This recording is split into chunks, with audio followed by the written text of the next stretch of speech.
O assunto do vídeo de hoje vai ser ciclo motivacional. Esse é um assunto que pertence à playlist de administração de recursos humanos, do tema geral de administração de empresas, e eu estou utilizando este livro, o texto do professor Hidalberto Chiavenato, para construir esse tipo de conteúdo. Bom, ciclo motivacional faz parte de um assunto ou de um tópico dentro do livro dele, no capítulo 2, sobre a motivação humana. Ciclo motivacional, vamos ver o que diz o texto. O ciclo motivacional começa com o surgimento de uma necessidade. A necessidade é uma força dinâmica e persistente que provoca um comportamento. Toda vez que surge uma necessidade, esta rompe o estado de equilíbrio do organismo, causando um estado de tensão, insatisfação, desconforto e desequilíbrio. Este estado leva o indivíduo a um comportamento ou ação capaz de descarregar a tensão ou de livrá-lo do desconforto e do desequilíbrio.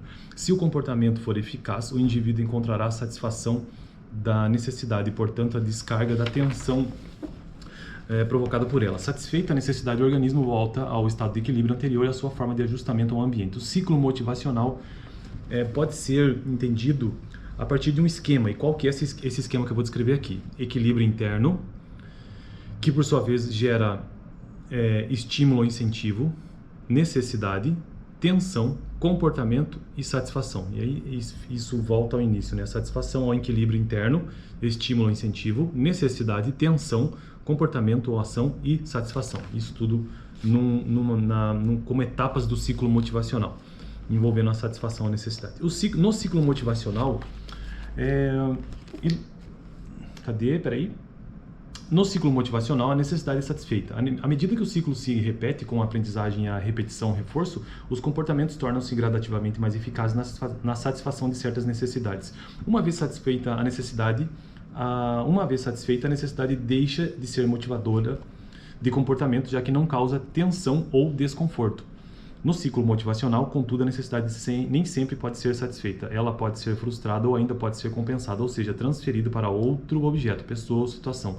No caso de frustração da necessidade, no ciclo motivacional, a tensão provocada pelo surgimento da necessidade encontra uma barreira, um obstáculo para a sua liberação. Não encontrando saída normal, a tensão represada no organismo procura um meio indireto de saída, seja por via psicológica, agressividade, descontentamento, tensão emocional, apatia, indiferença, seja por via fisiológica, tensão nervosa, insônia, repercussão cardíaca ou digestiva. Outras vezes a necessidade não é satisfeita nem frustrada, mas transferida ou compensada. Isso se dá quando a satisfação de uma outra necessidade reduz ou aplaca a intensidade de uma necessidade que não pode ser satisfeita. É o que acontece quando o motivo de uma promoção para um cargo superior é contornado por um bom aumento de salário ou por uma nova sala de trabalho.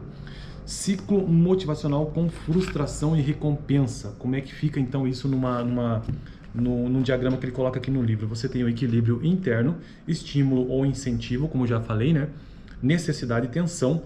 E depois de tensão, ao invés de ter o comportamento ou ação, você tem uma barreira, que é a frustração, ou então outro comportamento derivativo, que é a compensação. As teorias mais conhecidas sobre a motivação são relacionadas com as necessidades humanas. É o caso da teoria de Maslow sobre a hierarquia das necessidades humanas, que eu tratarei nos próximos vídeos, porque eu vou dividir em vários.